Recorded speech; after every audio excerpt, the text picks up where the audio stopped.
నమస్కారం గురువు గారు, అందరికీ నమస్కారం.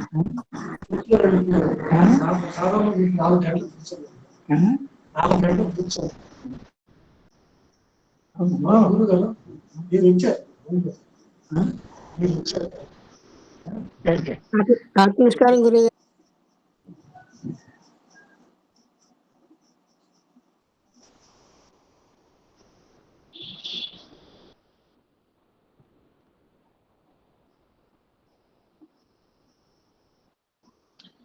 యోగాలో ఎవరు చేస్తున్నారో మనకు తెలియదు. మీ అందరు చేస్తున్నారా?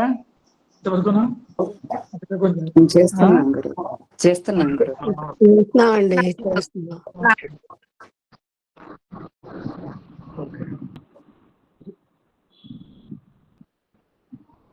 ఒక చిన్న టాపిక్ చెప్తాను అది సప్తధాతువుల గురించి. సప్తధాతువులు అంటాం కదా, కొంచెం తెలుసుకోండి. అవేమిటో చెప్పక వాటి గురించి చెప్పండి. వీర్యం, semen, how it will form.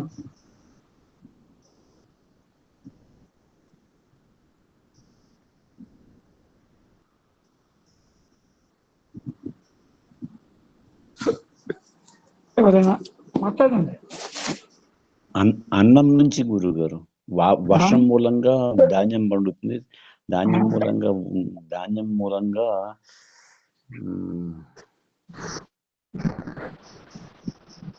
మూలంగా వస్తుంది. అది నాకు తెలిసినంత వరకు. సప్తధాతువులు మూలం అదే. అది ఎలా మారుతుంది? సప్తధాతువుల కింద ఆఖరి శుక్రంగా తయారవుతుంది కదా. అది సృష్టికి మనం వినియోగించుకోవచ్చు. అదే మీకు శక్తి ఇచ్చేది, మీకు బలం ఇచ్చేది, జ్ఞానాన్ని ఇచ్చేది, ధైర్యాన్ని ఇచ్చేది, బలంలో కలిపేది. రెండింటికి వినియోగించుకోవచ్చు. మనం ఏంటంటే మనందరికీ తెలిసిందంటే సృష్టి కార్యానికే వినియోగిస్తాం దాన్ని. అయితే ఇది తప్పని కాదు అక్కడ చెప్పడం. మరో కార్యాన్ని కూడా వినియోగించుకోవచ్చు. అటువంటి మహాత్ములే వివేకానంద, రామకృష్ణ పరమహంస, రామ మహర్షి పెద్దలు. అది ఎలాగ మారుతుంది? నిజమే మీరు చెప్పింది.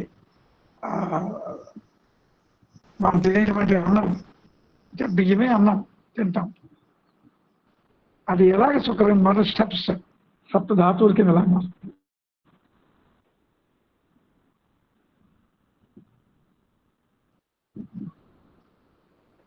అంటే గురుగారు, మనం తిన్న ఆహారం రక్తంలో చేరినవయ్యే రక్తంలోకి మారుతుంది. రక్తం నుంచి మళ్ళీ బోన్ మ్యారోలోకి కన్వర్ట్ అవుతుంది. అక్కడ నుంచి మళ్ళీ శుక్లంగా తయారవుతుందేమో గురుగారు. ఎవరు మాట్లాడుతున్నారు? కిషన్ గురుగారు. ఎవరిది? కిషన్ గారు, కిషన్, హైదరాబాద్. కిషన్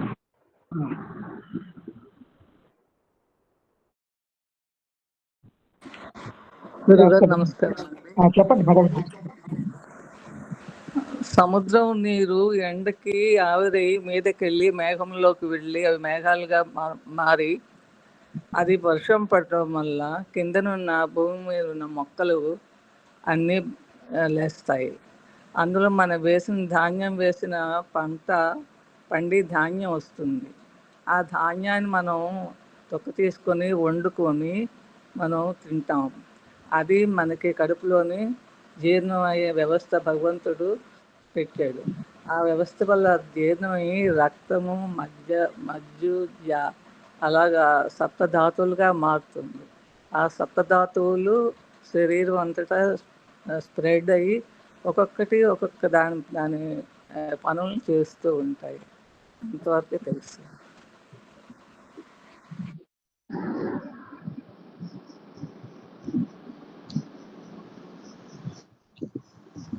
సప్తధాతువులు మనం ఒకసారి తెలుసుకుందామని అడుగుతాం. గురువు గారికి ఆత్మ నమస్కారములు. గురువు గారు, సప్తధాతువులు ముఖ్యంగా రసము అంటే మన శరీరంలో ఉండే నీరు, ఆహార పదార్థాలు, ద్రవ పదార్థాలు, రక్తము, మాంసము, మేధస్సు,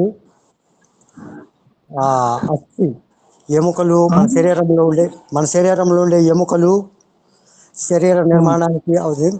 మధ్య శుక్రము 7 సప్తధాతువులు అని అన్నారని. కరెక్ట్. అదే ఇది తెలుసుకోవాలి అంతే. దీనివల్ల మనకి ప్రయోజనం కాదు. ఈ శుక్రం నుంచి మన శుక్రం అంటే అది ఓజస్సు, దానిలోంచి తేజస్సు వస్తుంది. మనం ఏంటంటే శుక్రాన్ని ఈ సృష్టి కార్యానికి వినియోగించుకుంటున్నాం.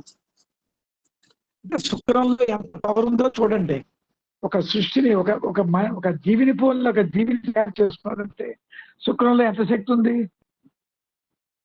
అదే శుక్రం మీ తాలూకా నిజ స్వరూపాన్ని తెలుసుకోవడానికి ఉపయోగపడుతుంది. అది మనం తెలుసుకోవాల్సింది. అది ఎవరి వారి తాలూకా దీన్ని బట్టి దాన్ని తెలుసుకోవాలి. తెలుసుకోవరకు ఇప్పుడు చెప్పాడు ఏంటది, అన్నరసం. అన్నరసం దేనికైనా మారుతుంది, గుర్తుపెట్టుకోండి అందరూ కూడా. రక్తం ఏమని, రక్తం దేని కింద,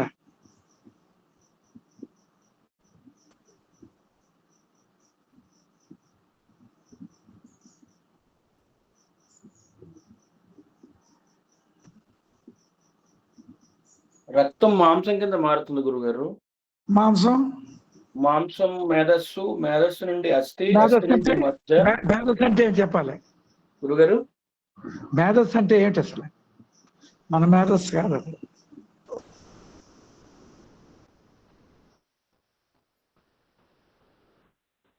మేధస్సు అంటే ఏంటని అడుగుతున్నారు గురుగారు.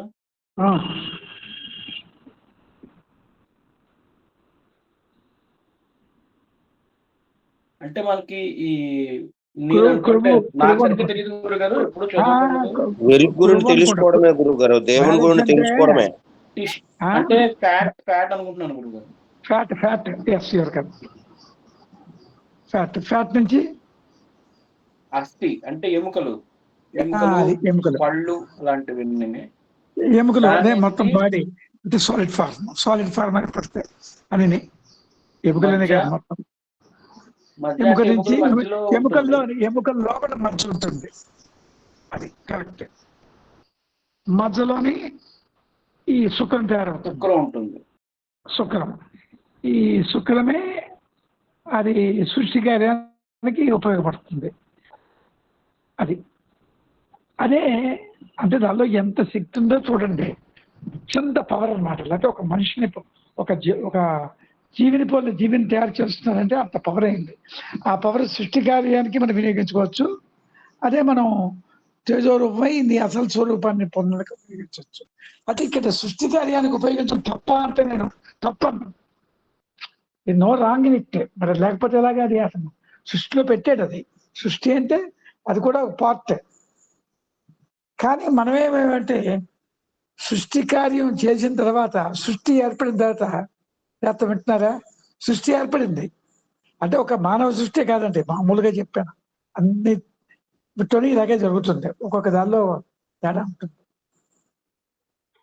ఈ సృష్టి కార్యం జరిగిన తర్వాత సృష్టిలో ఆ కార్యంలో నువ్వు మమేకం అయిపోయావు. అంటే మన గురించి చెప్పుకున్నాం. దేనిలోని భార్య, బిడ్డ, ఇల్లు, వాకలి, ఇది కర్మించే ప్రకృతి, డబ్బులు, ఇల్లు, వీటిలో మమేకం అయిపోవు. చెట్లు, పొట్లు,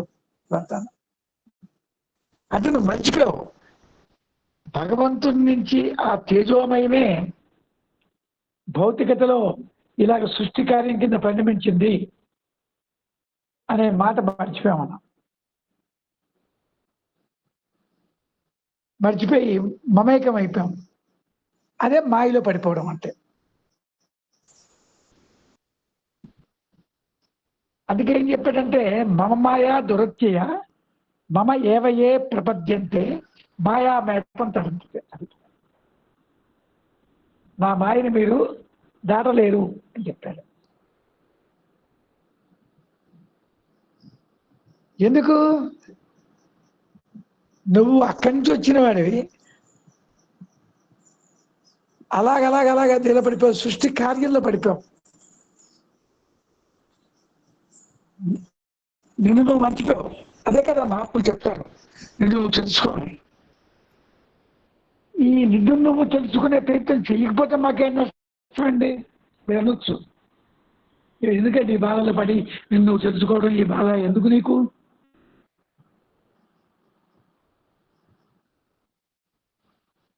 రెండే ఆప్షన్స్ నీకు, రెండు ఆప్షన్స్ ఉన్నాయి. అయితే నిన్ను నువ్వు తెలుసుకోవడం, లేకపోతే నిన్ను అంటే నువ్వు దైవ స్వరూపాన్ని ఆత్మను తెలుసుకోవడం, లేకపోతే మాయను తెలుసుకోవడం. ఈ రెండే ఆప్షన్స్.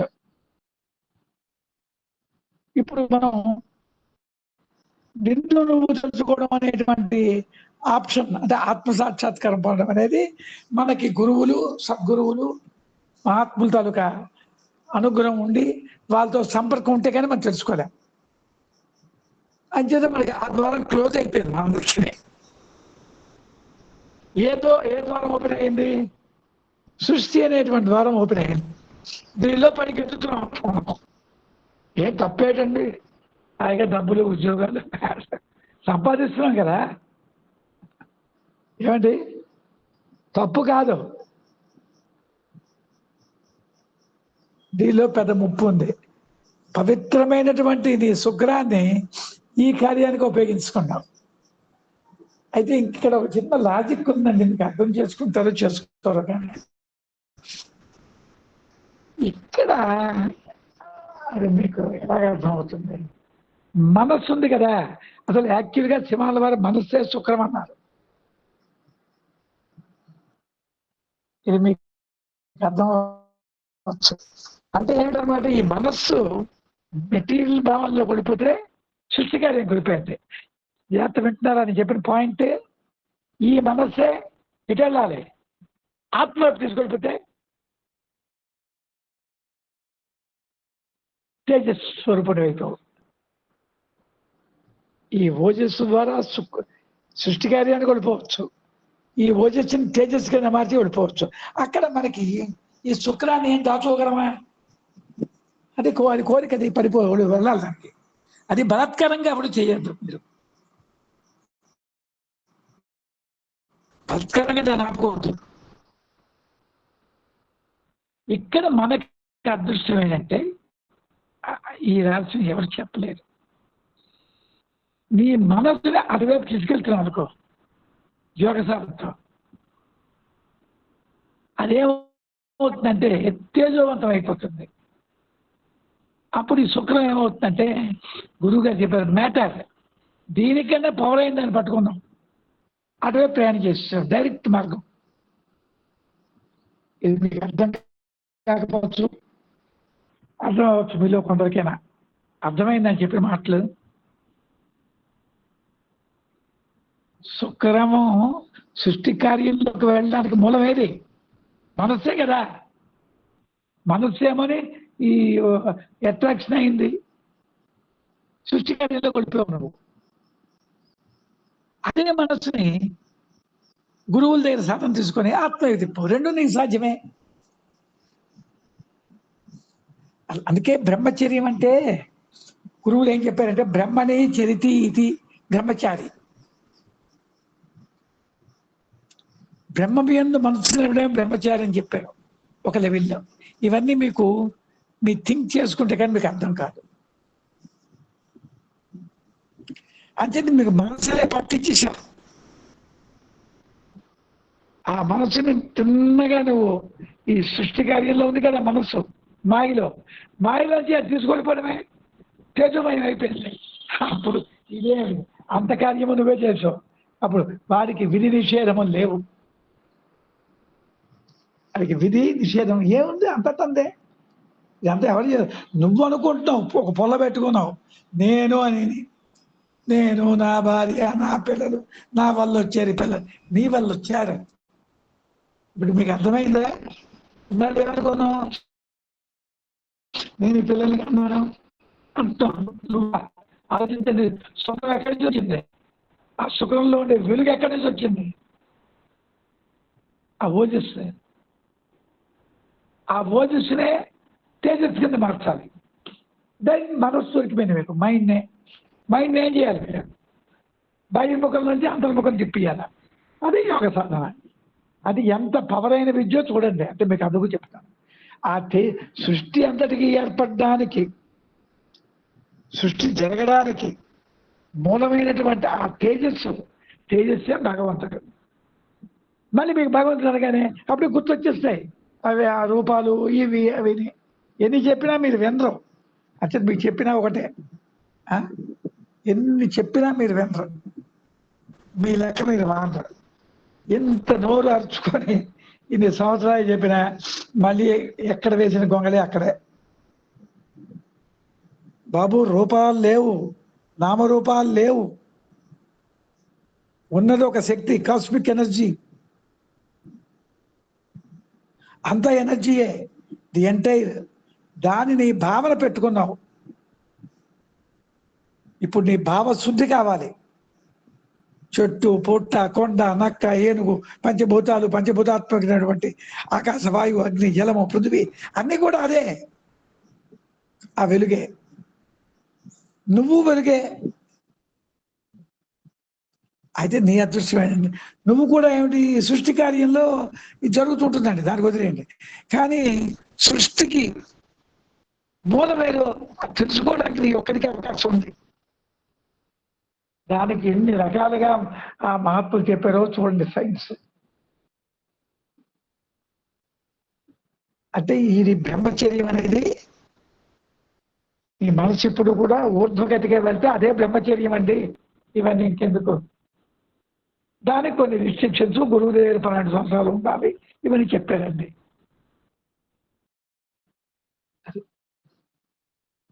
అర్థం చేసుకోండి.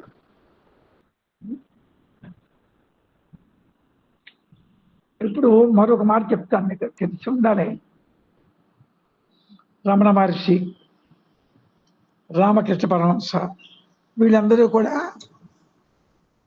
సాధు పొంగవులు, సంతలే, మహాజ్ఞానులు. అయితే మన పరంపర తీసుకుందాం. యోగులు, పరమహంస యోగానంద, శివానంద పరమహంస, మన యోగులు. అయితే వీళ్ళకి వాళ్ళకి తేడా ఏం చెప్పగలరా? రామకృష్ణ పరమహంస, రమణ మహర్షి.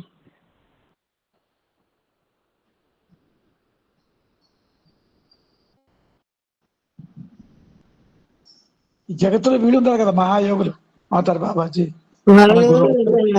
వాళ్ళు సర్వ సంఘ పరిత్యాగులండి. అన్ని విడిచిపెట్టేసి వాళ్ళు ఎక్కడో కూర్చొని ఇది చేసుకుంటారు. మనం సంసారంలో ఉంటూ మనం దేవుని తెలుసుకుంటాం. అది వెరీ గుడ్.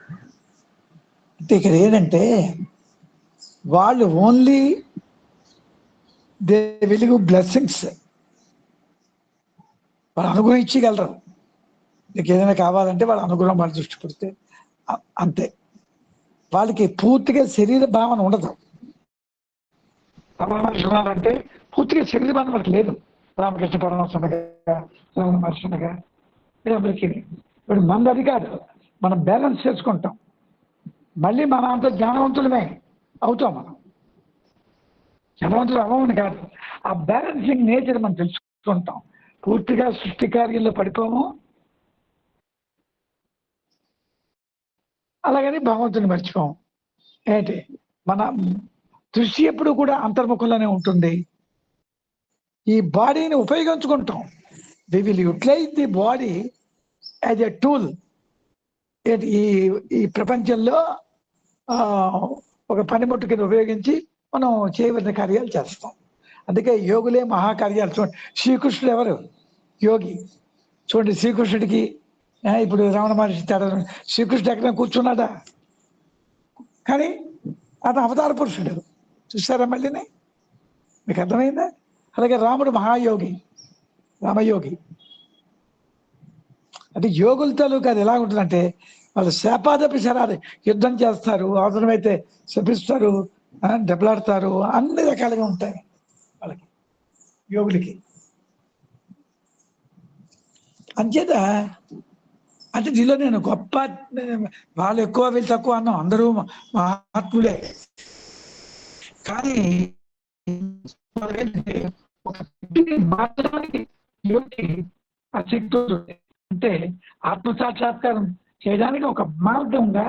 ఎందుకంటే ఇప్పుడు మీరున్నారు, సంసారం విడిచిపెట్టమంటే విడిచిపెట్టగలరా? మీరు ఎవరికైనా డేటింగ్ ఉందా?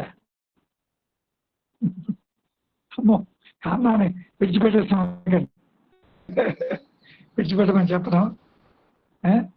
ఏమంటే ఎవరైనా ధైర్యంగా ఉన్నారు?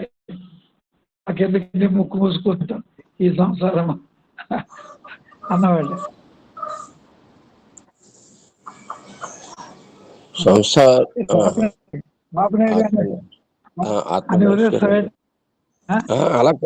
అలా కాదు, వదిలేస్తాను అని కాదు. అంటే అంటి అంటున్నట్టు ఆ సంసారంలో ఉన్నాం, కానీ మనసులో అంటుకోం దాన్ని. అటాచ్మెంట్ ఏదో అంటారు ఇంగ్లీష్లో, అది లేదు మాకు. అది లేకుండా చేసుకోగలుగు కొంచెం ప్రయత్నిస్తున్నాం. అది కరెక్ట్, మంచి మాట చెప్పు. వెరీ గుడ్ బాబు, వెరీ గుడ్. అది ప్రయత్నం అంటే మనం ఏంటంటే దానిలోనే ఉంటూ చక్కగా చెప్పాడు బాబు, దానికి అంటకుండా ఉండే ప్రయత్నం మనం చేస్తాం. అది అంటే లైక్ ఏ వాటర్ అనే లోటస్ లీఫ్. అదే రమణ మహర్షి వాళ్ళు ఉన్నారంటే వాళ్ళకి శరీర భ్రాంతే ఉండదు. మనం ఏంటి ప్రపంచంలో అన్నీ హాయిగా, ఇక అదే చెప్తున్నాను కదా, కారుల్లో వెళ్ళండి, వీటిలో వెళ్ళండి, వీటిలో వెళ్ళండి, కానీ మీ మనసు ఎక్కడ ఉండాలి? లోపల అంటే ఏంటి? లోపల ఉండేది వెలుగు. ఇప్పుడు ఈ శుక్రం కూడా వెలుగు కింద మార్చడమే. ఆ ఓజస్సుని తేజస్సు కింద మార్చాలి. అది ఇప్పుడు మనం ఓజస్సుని తేజస్సు కింద మార్చడానికి ఏంటి ఉపయోగించాం? పనిముట్టు మనస్సు.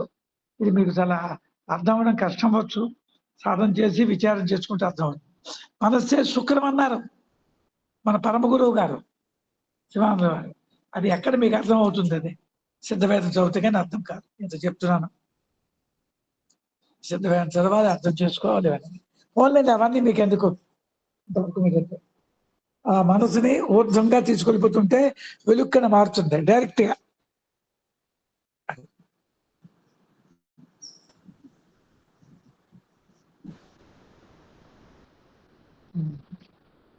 ఇక మీరు మాట్లాడండి ఏదైనా విషయాలుగా.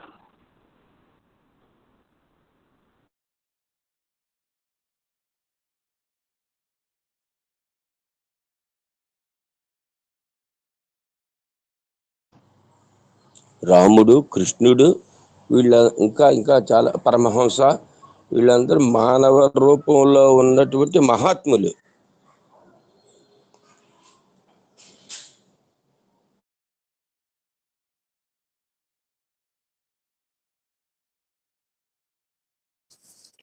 రాముడు, కృష్ణుడు తన యోగంలో ఉంటూ తన కర్తవ్య నిర్వహణ చేశారు.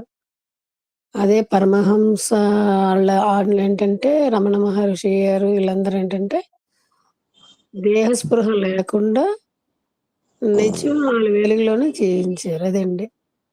అవునండి. అదే నిత్యం వాడు వెలుగులోనే, రాముడు వెలుగు కాదేంటి, వీళ్ళు నిత్య వెలుగులోనే. కానీ లోకాన్ని, ధర్మాన్ని రక్షించడానికి వీళ్ళు యోగులే చేయగలరు పని. అంటే వాళ్ళు చేయలేరని కాదు, వాళ్ళు ఏమని ఇప్పుడు కృష్ణుడు ఉన్నాడు అనుకోండి, వాళ్ళ మేనమాను చంపాడు, రాక్షసుని చంపాడు. రాముడు మంది గరదోషాలను చంపాడు. ఈ సాధు సంతులు అంటే రమణ మహర్షి కానీ, రామకృష్ణ పరమహంస కానీ, వీళ్ళు only they will give blessings అంతే. ఇప్పుడు మీరు వెళ్ళారు అనుకోండి, బ్లెస్సింగ్ అంటే మీ అందరికీ ఇష్టాన్ని చెప్పలేము, ఆ టైంని బట్టి ఎవరికి ఎంత తీసుకోగలరో అంతవరకు వస్తుంది. అదే రాముడు కృష్ణుడు టైంలో కూడా వ్యాసుడు, వశిష్ఠుడు, సందీపుడు వీళ్ళందరూ మరి గురువులే కదండి. వాళ్ళందరూ వాళ్ళు ఇచ్చిన ఇది. అదే ఇప్పుడు ఉంటారు, ఇప్పుడు కూడా అటువంటి శ్రీశ్వరులు ఉంటారు. ఆ రకంగా దానిలోనే యోగులు ఉంటారు. యోగులు అనే వాళ్ళ వల్లే ఇప్పుడు సంసారంలో ఉండేటువంటి మన పోటీ వాళ్ళం ఆత్మ సాక్షాత్కారం పొందడానికి అవకాశం ఉంది. జ్ఞానంలో అంటే ఇప్పుడు నువ్వు వెళ్ళి కూర్చోమని ఆ రమణ మహర్షి లాగా ఆ శరీరం అంతా ఆ పురుగులు పెట్టట్టు ఉండగలరా మీరు ఎవరైనా? చెప్పండి. ఉంటే అవుతారు మీరును. దేహస్పృహ లేకుండా ఉండలేం కదండి. దేహస్పృహ లేకుండా ఉండలేము మనం. అది దేహస్పృహ ఉంటుంది ఇప్పుడు యోగులకి. ఏంటి వాళ్ళకి అంటే ఏమిటి, దేహస్పృహని ఎంతవరకు అయితే తగ్గించుకోగలవో అంత తగ్గించుకుంటాం. ఇంకా చెప్పాలంటే దేహమే తేజస్సు అనే భావన వస్తుంది. అంటే తామరాకు నీటి బిందువులాగా నువ్వు వ్యవహరిస్తావు. అది అక్కడ లోపలికి వెళ్తున్న కొద్దీ అదే అన్నమాట. ఆ వెలుగేది శరీరము వెలిగే, జగత్తు వెలిగే. అదే కదా రోజు మీకు చెప్తున్నాను, ఆ భావంలో ఉంటాం. అంటే వ్యవహరిస్తూ కూడా వెలుగని తెలుసుకొని వ్యవహరిస్తావు. వాళ్ళు పూర్తిగా దేహాత్మ భావన వాళ్ళకి ఉండదు. వెలుగు దేహాత్మ ఉందని కాదు, వెలుగనే భావనలో ఉంటారు. మీకు చెప్పిన ఎగ్జాంపుల్ నీటి ఆవిరి, నీరు, మంచు ముక్క.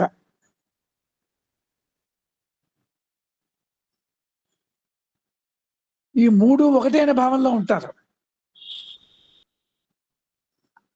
అలాగే పంచభూతాత్మక సృష్టి అంతా కూడా వెలుగైన జ్ఞానం కలిగిపోయింది మనకి, ఎవరికి, యోగులకి. అలా వ్యవహరిస్తారు, అటు అధికారియాలు చేస్తారు. అంటే యోగిని మనం పోల్చుకోలేము. యోగి ఎలా ఉంటాడంటే ఒకసారేమోనే యోగులతో చికాకండి, చాలా చికాకు. యోగిని మీ మెచ్చం కాదు పోల్చుకోవడం. టక్కున మాయలో పెట్టేస్తారు. మా గురువు గారు చూసాం, ఎంత జ్ఞానాన్ని ఇచ్చేవారు. అక్కడ ఏంట్రా ఆ పని ఎవడ ఎందుకు అక్కడికి వెళ్ళావని కసరుగానే మనం ఏంటండి ఇతనేంటి జ్ఞాని, ఇతనికి ఎంత కోపం ఉంది అని దూరం అయిపోయేవారు. యోగుల దగ్గర నిలబడడం కష్టం అండి. అంతా ఉన్నట్టుగా ఉంటారు కానీ ఎక్కడ దగ్గర ఒక విసురుగానే తుల్లిపోతాడు. అక్కడ నిలబడ్డవాడు ధన్యుడు. మేము అలా నిలబడ్డాం. దత్తాత్రేయులు వారు అంతే కదా. ఏంటి ఎందరో ఆడవాళ్ళతోని తాగుతున్నట్టుగా కనిపించేవారు. వీడిలో గొప్పతనం ఉందని చెప్పి ఆ పాదాలు వదలకుండా ఉన్నవాడు జ్ఞానం ఇచ్చేవాడు. వాళ్ళు ఎక్కడో మాయ పెట్టేస్తుంటారు. అది అక్కడ అందుకు పోతాడు. కోపంతోనో చిరాకుతోనో ఎందుకు పని చేసే డబ్బులు ఉన్నాయి ఇవి అంటాం. ఆ యోగులు 10 రూపాయలకి మా ఊరి నుంచి తీసుకెళ్ళాం. అతను ఒరే డబ్బులు ఉన్నాయా అడిగారు. సరే ఇతను డబ్బులు అడుగుతాడు, ఇతను ఏమిటి జ్ఞాని అని. ఇప్పుడు ఆ మైండ్ మారిపోయింది, మారిపోయి దూరం అయిపోయాడు. అన్నిటికీ ఓర్చుకున్నాం, నిలబడ్డాం, గురువు గారు చెప్పిన చేసాం. ఆ జ్ఞానాన్ని ఇచ్చాడు. మీలో కూడా ఎందరో తయారవుతారో మీ అందరూ తయారవ్వాలని కోరుతాను. మీ అందరికీ సంవత్సరాలు ఉన్న ఇబ్బంది లేకుండా ఉండే మార్గం చెప్పాము. మీరు కష్టపడుతున్నారు, మా కష్టానికి తగిన ఫలితాన్ని మీరు ఇస్తారని ఆశపడుతున్నాం.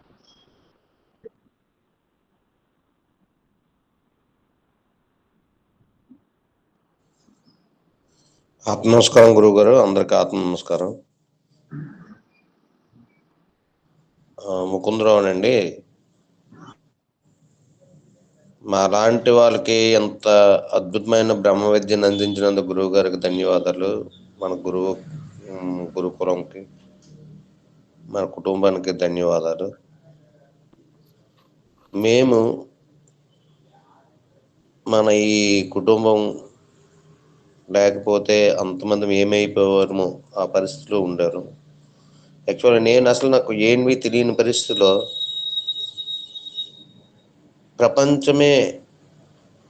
ప్రపంచంలో పరిగెడుతూ కొట్టుమిట్టాడుతున్న టైంలో గురువు గారి దగ్గరికి రావడము, వచ్చిన తర్వాత ఒక అద్భుతం జరిగింది. అద్భుతంలాగా నా కష్టాలన్నీ పోయాయి గురువు దగ్గరికి వచ్చిన తర్వాత. ఇంత అద్భుతమైనటువంటి గురు పరంపరకి ఎంతో రుణపడి ఉన్నాము. నాకు తెలిసినంత వరకు యాక్చువల్గా నాకు ఏం తెలియదు. 5% కూడా నేను వేదాలు కానీ బుక్స్ కానీ ఏం చదవలేదు. అటువంటి పరిస్థితుల్లో ఇక్కడికి వచ్చిన తర్వాత నా బాధలన్నీ తీసివేసి ఒక ఎంతో ఆనందాన్ని ఇస్తూ, ప్రజెంట్ కూడా ఆనందాన్ని అనుభవిస్తూ, అసలు ఈ స్థితిలో ఉండి కూడా మనం సంసారం చేస్తూ యోగిగా మారచ్చు అనే విషయము ప్రపంచంలో చెప్పే వ్యక్తి ఎవరు లేరు అనుకుంటాను. నాకు తెలిసినంత వరకు లేరు. సంసారంలో ఉంటూ సాధన చెయ్యొచ్చు అనే విషయం గురువుగారే చెప్పారు.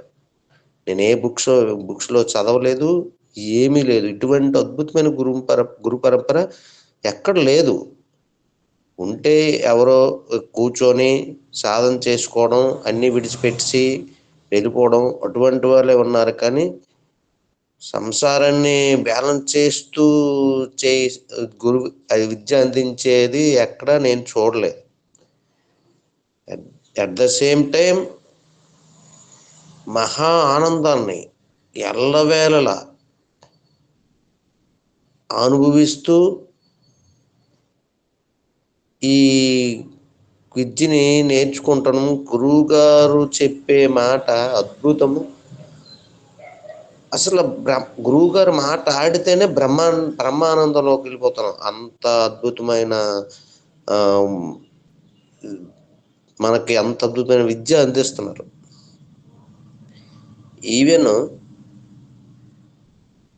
అంటే ఆయన చెప్పే మాటలో ప్రతిదీ ఈవెన్ మనకి ఎటువంటి డౌట్స్ ఉండట్లేదు. అంటే ఎంత చిన్న పిల్లాడికి అరటి పండు ఉలిచిపెట్టేటట్టు ఇస్తారు ఇటువంటి విద్య. ఇంచుమించు మనం 50-60 మంది ఉన్నాం.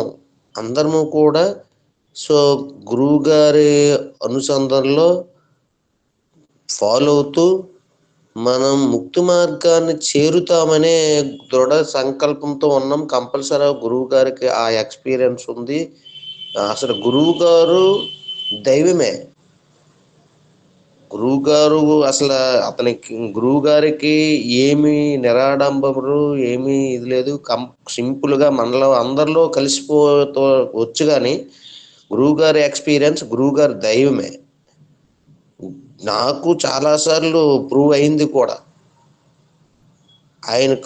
ఆయన్ని విడిచిపెట్టామంటే మనం దైవాన్ని విడిచిపెట్టినట్లే. అయితే మన అందరికీ కూడా ఆ కనువిప్పు ఉంది. అందరం కూడా అలా కంటిన్యూ అవుతాము. గురువు గారి అంత మనం ఫాలో అవుతూ మనందరం కూడా ముక్తి పొందుతాము అని నేను నమ్ముతున్నాను 100%. అయితే మేమందరం గురువు గారు మేము ఎవరము కూడా మిమ్మల్ని విడిచిపెట్టి అయితే ఉండలేము. గురువు గారు మీ మాట వినకపోతేనే మాకు చాలా ఇబ్బంది అనిపించే పరిస్థితి. కాబట్టి ఇటువంటి అద్భుతమైన విద్యను అందించినందుకు మేము ఎంతో అసలు రుణపడి ఉన్నాం గురువు గారికి. అసలు మేమేమిచ్చి గురువు గారి రుణం తీర్చుకోగలమా అని ఆలోచిస్తున్నాను నేను. ఆ పరిస్థితిలో ఉన్నాం గురువు గారు. సో ఏమాత్రం అవకాశం ఇచ్చినందుకు ధన్యవాదాలు. మాకు మీ 100% ఉండాలని కోరుకుంటూ సెలవు తీసుకున్నాను గురువు గారు. జై గురుదేవ్. చాలా సంతోషం ముకుందరావు. Very good.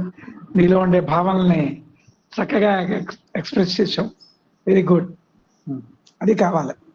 అంటే అతనిలో ఉండే ఆ భావాల్ని అతను ఎంతవరకు చెప్పగలడో అంతవరకు చెప్పాడు, ఓపెన్ చేశాడు. Very good. అలాగే ఏదో రకం అది ముకుందరావు గారు మీరు కూడా ఒక మహాయోగి అయిపోతారు మన కుటుంబంలో. నేను ఒక్కడనే కాదు, మనం అందరము కూడా ఎవరైతే గురువు గారి పాదాలు పట్టుకొని ఉన్నామో, గురువు గారు అంటే దైవమే. నాకు ప్రూవ్ అయింది చాలా సార్లు. నేను ఎన్నో ఇబ్బందులు యాక్చువల్గా మామూలు ఇక్కడికి రాకపోతే అవన్నీ ఇబ్బందులే. గురువు గారికి వచ్చిన తర్వాత నాకు ఆ ఇబ్బందులు కాదు. అసలు ఏమీ లేకుండా నల్లేరు మీద నడక మీద అయిపోయినట్టు ఆ ఇబ్బందులు నాకు కరిగిపోయాయండి. ఆ విధంగా గురువు గారితో మాట్లాడాను కూడా. నీకేం అవ్వదు, నేను ఉన్నాను. గురువు గారి దగ్గరికి వెళ్ళి మాట్లాడాను. అసలు ఈ 2 నెలలు 3 నెలలు చాలా మామూలుగా అయితే నేనేమవుదునో తెలియదు. గురువు గారితో మాట్లాడుతూ గురువు గారి దగ్గరికి వెళ్ళి నేను ముకుందరం నేనున్నాను, నువ్వేమి సైడ్ డెసిషన్ తీసుకోకు అని చెప్పి ఆ భరోసా ఇచ్చారు గురువు గారు. అసలు నాకు మామూలుగా అయితే చాలా ఇబ్బందులు పడిపోదును. అసలు ఈ 3 నెలలు నల్లేరిమే నెలకు అయిపోయింది నాకు జీవితం. ఎక్కడా ప్రశాంతత పోలేదు, నేను ఎక్కడా చెలించలేదు. మళ్ళీ ఒక స్థితికి మళ్ళీ నేను ఇప్పుడు వచ్చాను. అదంతా కూడా గురువు గారి దయ. నాయనప్పుడు ఆ గురువు గారి మాటలే మైండ్లో మెదులుతూ ఏ పని చేసినా ఎంత కష్టం వచ్చినా అవన్నీ మర్చిపోయి మళ్ళీ ఇప్పుడైతే మళ్ళీ మామూలు స్థితిలో ఉన్నాను, పర్వాలేదు. జై గురుదేవ్. Very good. ఇది ఎంత ఏంటంటే చక్కటి మాటలు చెప్పాడు. ఎందుకంటే గురువుని అనుసరిస్తే చాలండి, వాడికి మరేం లేదు.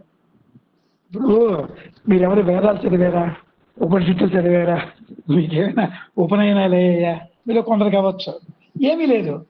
కానీ మీ అందరూ కూడా భగవంతుని చేరడానికి మీ అందరూ ఆ ఉపనయనాలు అయిన వాళ్ళకన్నా, వేద శాస్త్రాలు చదివిన వాళ్ళకన్నా, అంటే మనం అనకూడదు, ఆ లెవెల్లో వెళ్ళారు. ఇంకా తీసుకెళ్తున్నాం. ఇది వేద శాస్త్రాలు అక్కర్లేదు. ఆ వేద శాస్త్రాల్లో ఉండే సారం చెప్పినటువంటి ఆ గురువు యొక్క హ్యాండ్ పట్టుకుంటే, గురువు ఎలా చెప్తాడు? మీ సంసారంలోనే బాగుండమని చెప్తాడు. ఇప్పుడు మన ఎవరైతేనో ముకుందరావు అని మాట్లాడాడు కదా, చక్కగా మీరు అర్థం చేసుకున్నారా నా టీచింగ్ ఏమిటో? మీకు ఎప్పుడైనా ఏం చెప్పాను నేను? అంతర్ముఖమే మీకు చెప్పాను. అంతర్ముఖంలో ఉండాలి అనే ఆ భావన మీకు గట్టి చేయడానికి ఈ సత్సంగాలు నేను రావడం. అంటే మీరు అనుకోవచ్చు, కొందరు వస్తారు మా దగ్గరికి, ఏమిటండి సాధన ఇంతే కదా, మాకెందుకు గురువు అని దూరం అయిపోయిన వాళ్ళు ఉన్నారు. వాడి బతుకు అంతే, వాడి బతుకు అంతే. పేరు చెప్పకూడదు నేను. వాడు ఏమనుకుంటాడంటే, ఉపదేశం తీసుకున్నాను ఇంతే కదా, ఏముంది గురువు చెప్పేసాడు అనుకుంటున్నారు. దాని వెనకాతల ఎంత కష్టపడుతున్నాడో గురువు తయారు చేయడానికి, ఎంత కష్టపడాలో గురువు, ఎంత జ్ఞానాన్ని మనకి ఇస్తే కానీ మనం నిలబడలేమే అనే ఆలోచన వచ్చిన వాడు గురువు రెక్క పట్టుకు వదలడు. వాడికి విశ్వానికి రాజుగా చేయగలడు గురువు తలుచుకుంటే. గుర్తుపెట్టుకోండి, విశ్వానికి గురువు చూపండి. మీరు అనుకుంటున్నారా అంటే ఫ్యాక్ట్ చెప్తున్నాను, దాని గురించి కాదు. మేము వెళ్ళి ఆ గురువు ఒక్కొక్కసారి 10 మందిలోనే మన వైపు చూపు, మన చూపు గురువు చూపు కలుస్తుంది, నీకు ఎనర్జీ వచ్చింది, పాస్ అయిపోతుంది. అలాగే గురువు వాక్కు ద్వారా, గురువు చూపు ద్వారా, అలాగే గురువు యొక్క స్పర్శ ద్వారా. ఇది సత్యం సత్యం సత్యం చెప్తా. ఇవన్నీ చెప్పచ్చో చెప్పకూడదు అన్న నాకు తెలియదు, నాది ఒక ఓపెన్ మైండ్. దెబ్బలాడినా అంతే, పొగిడినా అంతే, అన్న అంతే. దానికి తపన పడాలి మీరు. ఎప్పుడు వస్తారా గురువు, దొరుకుతాడా, ఎలాగ కలుద్దాం, ఏం చేద్దాం, అది మీలో ఎందరికి ఉంది అవకాశం ఉంది. బాగా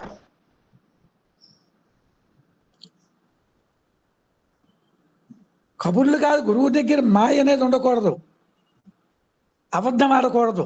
నేర్చుకోండి మీ అందరూ కూడా. అంటే మీకు ఉన్నాయని కాదు, అంటే ఇవన్నీ కొన్ని సత్యాలు చెప్తానండి. మాట అంటే మాట. మా గురుగారు ఉండేవారు, మాటకి స్టికాన్ అవ్వాల్సిందే, లేదా మాట ఇవ్వకు. అదే దృష్టి ఉండాలి నీకు. నీ మాట మీద నిలకడ లేకపోతే మానవుడికి మరి నీకు జ్ఞానం ఎక్కడ కలుగుతుంది?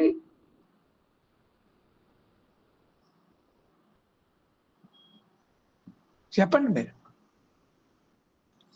గురుగారు నమస్కారం అండి, సురేంద్ర అని మాట్లాడుతున్నాను. ఈ మాట అనే సందర్భం వచ్చింది కాబట్టి ఒక 2 మాటలు చెప్పాలనుకుంటున్నాను గురుగారు మీ అనుమతితో. అంటే ఇవాళ ఆదివారం కదా, మనం మామూలుగా మాట్లాడుకుంటాం కాబట్టి అంటే ఇప్పుడు మీరు చెప్తున్న కాంటెక్స్ట్ కి నాకు ఒక చిన్న ఇది గుర్తొచ్చింది. ఎప్పుడో ఒక దీంట్లో చదివింది. ఈ మాట అన్నది మాటే మరణము, మాటే అమృతము అన్నది దీని ఇదండి. ఈ మాటే మరణము, మాటే అమృతం అన్నది ఏంటంటే, ఒక గురువు శిష్యులు ఉంటారు ఒక ఆశ్రమంలో. రోజు గురువు గారు చెప్తూ ఉంటారు, మీలాగే సాధన చేస్తూ ఉంటారు అందరూ. ఒక శిష్యుడికి అతిశయం వచ్చేస్తుంది. ఏముంది గురువుగారు చెప్తున్నారు ఏంటి, ఎలాగ కూర్చో, దండ కమండలాలు పట్టుకో, ఇలా తిప్పుకో అని చెప్తున్నారు, ఇదే అనుకుంటాడు.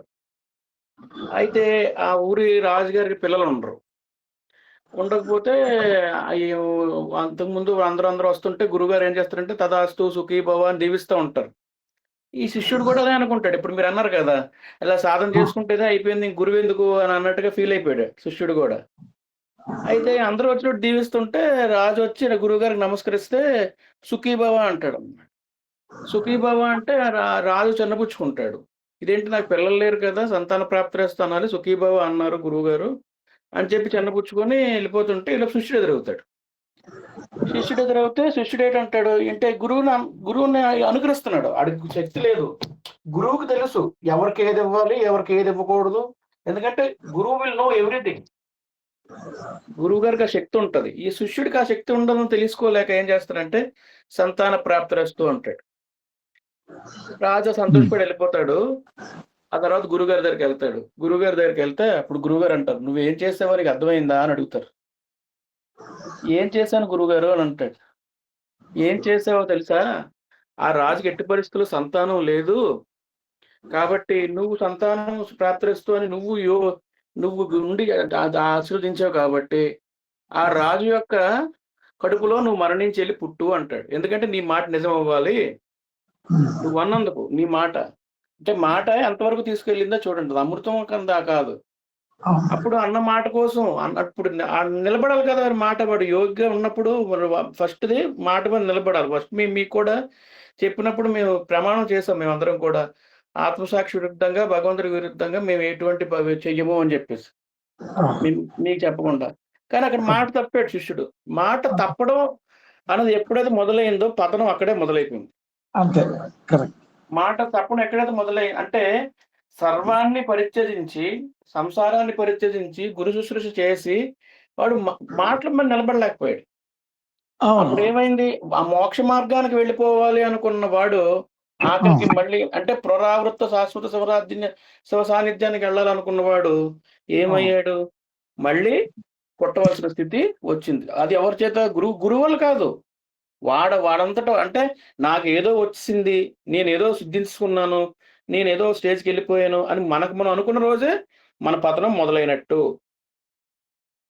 మనం ఒక గురువుగారి దగ్గరికి వెళ్ళామంటే ఆ గురువుగారు చెప్పిన మాట విని దాన్ని ఎంతవరకు సాధన చేస్తున్నాం, దాన్ని ఎంతవరకు మనం నిరూపించగలుగుతున్నాం, మనం ఇచ్చిన మాట ఎంతవరకు మనం పాటించగలుగుతున్నాం అన్నది భావన ఎప్పుడైతే మనకు కలిగిందో అది కొంచెం అహంకార పరిత్యాగం వరకు వెళ్తుంది.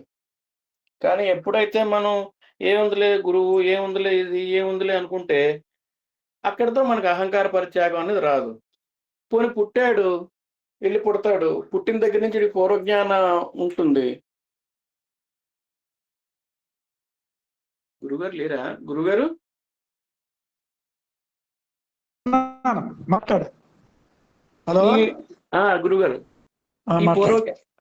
ఎప్పుడైతే ఈయనకి అహంకారం పుట్టిందో అంటే అహంకారం కాదు, గురువుని అనుకరించాలనుకున్నాడు.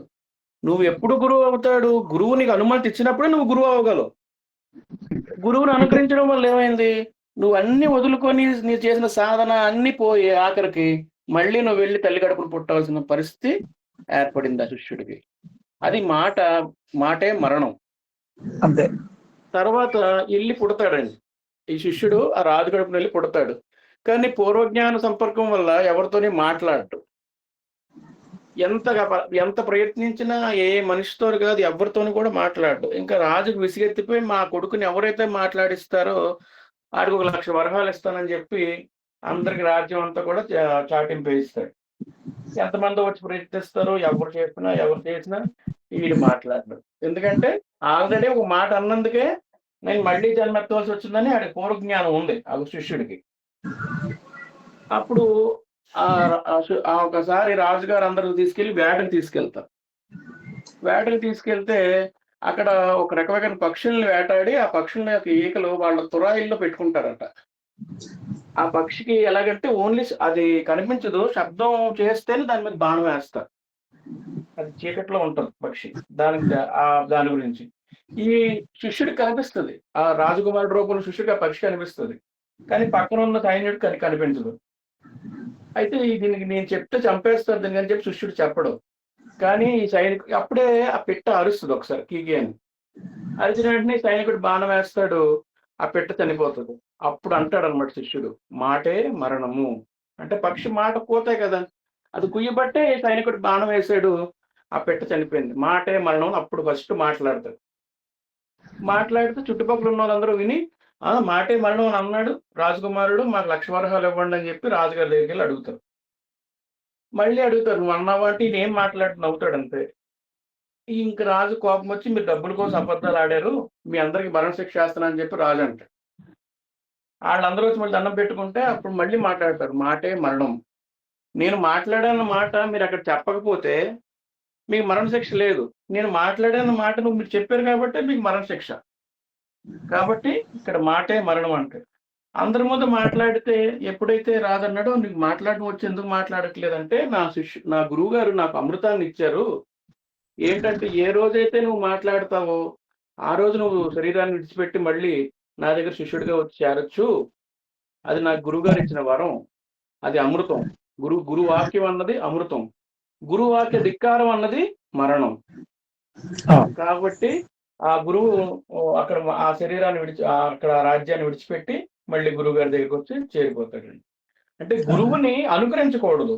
గురువు దగ్గర నుంచి జ్ఞానాన్ని సముపార్జించాలి తప్ప గురువుని అనుకరించడం అంటే గురువుని ధిక్కారం చేయడం, ఈయనకి ఏం తెలుసు అన్నట్టుగా మాట్లాడడం చేస్తే ఎన్నో జన్మల నుంచి మనం తెచ్చుకున్న పాపాలు రెట్టింపు అయిపోయి ఇంకా కర్మల ప్రారంభంలోకి పడిపోయి మళ్ళీ మళ్ళీ మళ్ళీ మళ్ళీ పుట్టి ఇంకా హీనోపాధుల్లోకి పడిపోతాడని ఇంకా ఇంకా మళ్ళీ దాన్ని అనుభవంలో తెచ్చుకుంటాడని అర్థం గురుగారు. వెరీ గుడ్, బాగుంది, కరెక్ట్, మంచి మాట చెప్పారు. తెలుసుకోవాలి. మీకు అర్థమైందా? గురువు దగ్గర ఉండే ప్రవర్తన కూడా తెలియాలి. గురువు దగ్గర నాటకాలు ఆడకూడదు. నీ తెలివితేటలను ఏంటి, గురువు వస్తున్నాడు అంటే అతను ఎలాగ వస్తున్నాడు? అయ్యో గురువు లేదా ఇక్కడ ఆశ్రమం పెట్టాడు, అతను ఎలాగున్నాడు? లేదా అక్కడ వస్తున్నాడు, అది ఎలాగ వస్తాడు? ట్రైన్ దిగుతాడా, బస్సు దిగుతాడా? అతను ఏమి చేయగలమా? ఒకసారి చేయడం, ఒకసారి లేడం. నీ బుద్ధి ఏం బుద్ధి నీది? ఆ గురువు ఎలా వస్తాడు ఆలోచించావా నువ్వు? చెప్పండి. ఇప్పుడు మీ ఊరు వచ్చానండి, విశాఖపట్నం వచ్చి అనకాపల్లి వద్దాం అనుకున్నాను. నీకు ఆ దృష్టి ఉంటుందా? గురువుగారు ఎలాగ వస్తారు, ఏం చేస్తారు?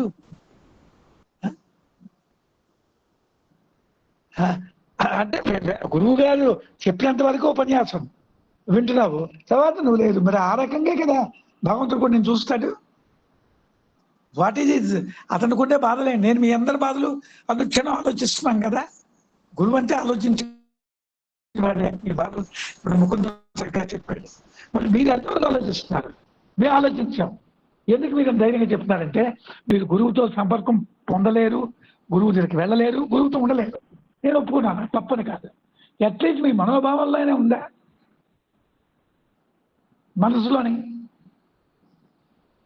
యోగా చేసి కూర్చుంటాను కింద మీద, మా గురువు గారు అది చెప్పి పాతి పుస్తకం కొట్టినట్టుగా అంటే అయిపోదండి. గురువు అనుగ్రహమే. గురువు అనుగ్రహం ఈశా, ఈశ్వరానుగ్రహం గురువు. శ్రీ గురువు దర్శనం ఏదో పరమేశ్వర గురువు అంటే ఇప్పుడు నేను చెప్పింది ఏదో నాకు చేయమని కాదు, మీకు అంత దృష్టి ఉండాలంటున్నాం. ఆ దృష్టి ఎప్పుడైతే ఉందో అది నీ జన్మ ధన్యమైపోయింది. నువ్వు ఎక్కడికి వెళ్ళు, ఉద్యోగం వెళ్ళు, వ్యాపారం చేయి, మరొకటి చేయి, ఆరోగ్యం కావాలంటే ఆరోగ్యం, వాటన్నిటి మేము వచ్చి పడిపోతాయి నీకు. అది నేను అనుభవించినందుకు చెప్తాను. ఇవన్నీ మీకు చెప్పాల్సి వస్తారంటే అంటే మీ అందరినీ కాదు, కొందరు అది తెలుసుకుంటే మీరు బాగుపడతారనే. అదే ఇప్పుడు ఓపెన్గా ఎంత అరిచి చెప్పాలని అగత్యం మాకు లేదు. మీ వాళ్ళు మాకేమీ, కానీ మీ అందరూ బాగు చేద్దామని ఇంకా ఉంది. నాకు వయసు వస్తున్నారు కదా, 4 ఏళ్ళు 5 ఏళ్ళు పోయాను కానీ ఎందుకు వచ్చింది గురువు గారు అంటే అయిపోయింది. అది కూర్చుంటాం. మీరు రాకపోతే ఏం నష్టమేం లేదు కదా. గురువుకి మీ మీద ఆధారమేం కాదు కదా. ఆధారపడే గురువులు వేరు. పైసా ఇస్తావా, రూపాయి ఇస్తావని అన్ని శక్తులు ఇచ్చిపడే, అన్ని శక్తులు ఉన్నవాడే గురువు. వాడికి గురువుకి తగినవాడు ఎవడో దొరుకుతాడు. అది కూడా మీరు చెప్తాను. అంటే మీ అందరూ బాగుండాలి, జగత్తుకి విజయం అందించాల్సిన తపన ఇప్పటికి కూడా నాకు ఉంది. మా గురువు గారు ఆదేశం పెట్టమన్నారు. ఆ తపన నేను ఒక్కటి చేయగలనా? ఒకటి చేయాల. మళ్ళీ మీరు అనొచ్చు భౌతిక పరంగా ప్రతి దానికి కూడా పనిముట్లు ఉండాలి. భౌతికంలో చేసామంటే అంటే భౌతిక పనిముట్లు ఎవరు? గురువుకి పనిముట్లు ఎవరు? శిష్యులు. గురువు చెప్పండి. Very good. అది ఆ మాట రావాలి. గురువుకి పనిముట్లు శిష్యులు. మన ఇక్కడ నేను వచ్చాడా మన నెల్లూరు నుంచి, ఆ తోట ఏదో బాగు చేస్తా ఉన్నాడు, ఏదో పడుచున్నాడు మనోహరిని అంటే ఏంటి, అతను ఏదో చేస్తాడు, చేయని మంచిది, ఒక అందంగా కనబడుతుంది, 10 మంది వచ్చిన వాళ్ళకి బాగుంటుంది. ఇప్పుడు ఆవు గోశాల ఇవన్నీ పెట్టడంలో ఇప్పుడు వచ్చిన వాళ్ళు ఇప్పుడు వైజాగ్ నుంచినండి అతను ఎవరు రామకి పేరు నెంబర్ దొరకకపోతే పార్థిపూర్లో శిష్యులు ఉంటే అక్కడ పంపించాడు ఇక్కడికి నా దగ్గరికి, అవునా కదా అని. అతని పేరు రామకృష్ణ పరమహంస. అతను ఎంత ఆధ్యాత్మికంగా ఉన్నాడంటే సనాతన ధర్మానికి ఏవైనా చేస్తానంటున్నాడు. అసలు అటువంటి వ్యక్తులు ఉన్నారు, దొరుకుతారు మనకి. అయితే మనందరం కూడా అదే భావంలో ఉన్నారు అనుకోండి. మీరు అందరూ అంత ఒక లెవెల్లో అంత చేయలేరు, ఎవరికి తోచింది అది. శ్రీరాముడికి వారధి కట్టినప్పుడు ఎవరది కథ ఉంది మీకు తెలుసా? ఉడత ఏం చేస్తుంది? చిన్న సహాయం చేస్తుంది గురువు గారు. సహాయం అదే ఇసుకలో వెళ్తుంది, ఆ సముద్రంకి వెళ్తుంది. అయితే ఆ ఉడతకి ఎంత ఇసుక అంటుకుంటుంది, ఎంత అవుతుందండి? అలాగే మాకు మనసులో మేము పెద్ద పెద్దవి చేయలేకపోయినా కూడా గురువు గారు మనసులో ఉడతలాగా మనం మనసులో ఉండి మాకు తగినవి మేము చేయగలిగినవి చేస్తున్నారు గురువు గారు.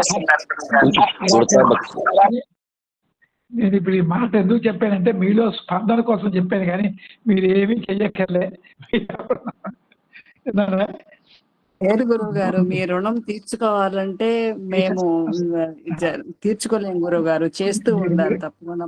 మీరందరూ బాగుండగా మాకు కావాలి, మీరేం చేయక్కర్లేదు, నేను చేస్తాను. మీకు కావాలి, భగవంతుడు ఆ శక్తి ఇస్తున్నాడు, ఇస్తాడు కూడా నాకు, మీ అందరికీ. అర్థమైందా?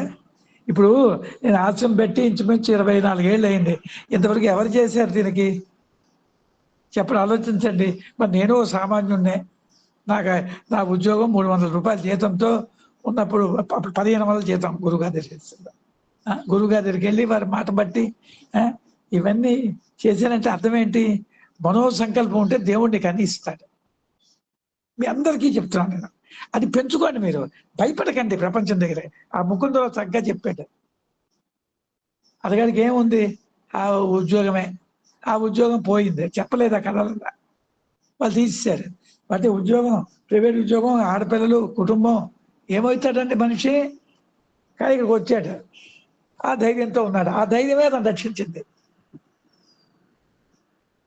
ఇప్పుడు చెప్పాడు కదా చక్కగా, ఎంత తిరిగి మన ఆనందం వేసింది నాకు.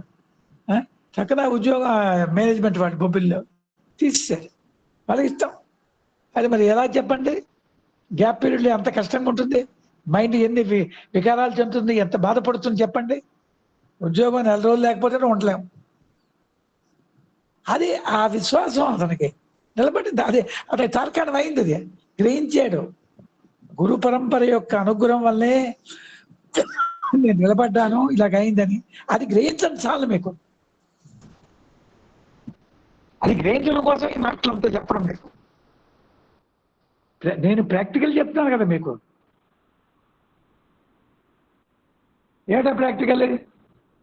బయట మీకు డిస్టర్బెన్స్ వచ్చింది అంటే చిక్కులు ఎక్కువైపోతాయి. ఇంపార్టెంట్ పాయింట్ గుర్తుపెట్టుకోండి. డిస్టర్బెన్స్ వచ్చిందంటే అర్థమేంటి చెప్పండి మీరు ఎవరైనా? నీ మైండ్కి డిస్టర్బెన్స్ వచ్చింది అంటే అర్థమేంటి? మనోకదలిక, చిక్కులు. అంటే మాయలో పడ్డావు, అంటే భగవంతుని వదిలేసావు నువ్వు.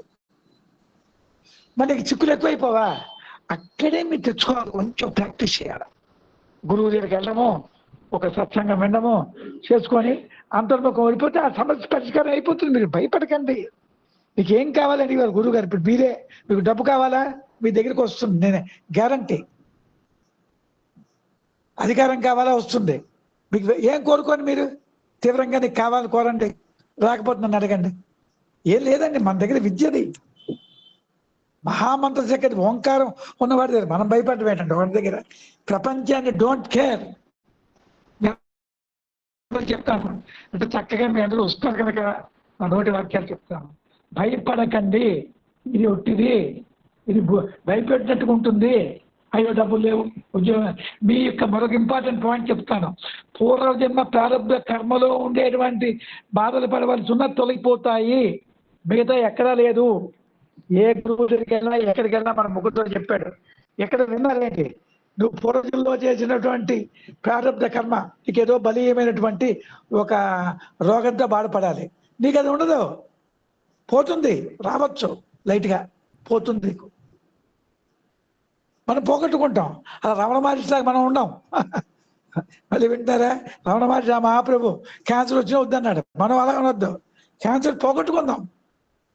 మీకు చెప్పే కదా శర్మ డాక్టర్ గారు, సరే మీకు ఇప్పించారు, విన్నారు మీలో కొందరు, అమెరికాలో ఉంటారు ఈ పిల్లలందరూ. క్యాన్సర్ వచ్చింది, అమెరికా డాక్టర్లు ఏమైనా చాలా సివియర్ క్యాన్సర్, సాధన చేసుకున్నారు. అది అలవాటు అయింది కనుక సాధన చేయగలిసారు. క్యాన్సర్ అనేది ప్రారంభ కర్మలో వచ్చిందండి, కానీ ఆ సాధన వచ్చేవాళ్ళకి అతనికి 90 ఏళ్ళ వయసు, సాధన అలవాటు అయిపోయింది, చక్కగా సాధన చేస్తూ కూర్చున్నారు. అలాగని మందు బాట మానలేదండి ఓయ్, మళ్ళీ మీరు చోట అనుకోవచ్చు. అదొక స్టేజ్. మందు వాడకుండా మాటలు తగ్గించుకున్న స్టేజ్ మీరు వద్దు. భౌతిక పరంగా చికిత్సలు చేశారు, ప్రాణాలు నిలబెట్టుకున్నారు, ఆ కర్మ తొలగిపోయి అయిపోయింది. అది మీకు చెప్పాల్సింది. భౌతిక పరమైనటువంటి ప్రారంభ కర్మ అనేది నీ నెత్తిన ఉన్నది, నీ వెనకాతలు ఉందండి రెడీగా.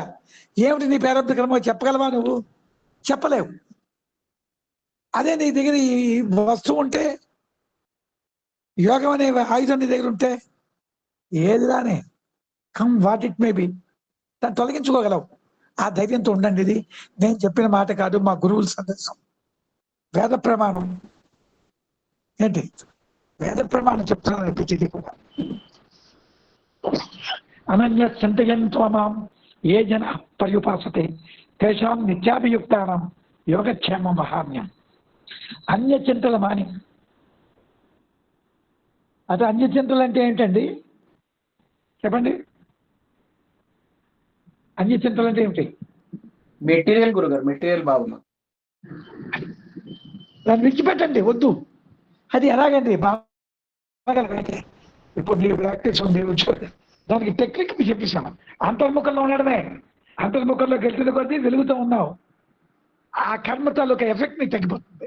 అర్థమైందా మీ అందరికీ? వెలుగంటే ఎవరు? వెలుగంటే ఎవరండి? భగవంతుడు. Light is nothing but God. భగవంతుని యొక్క రూపం ఏది? కాంతి.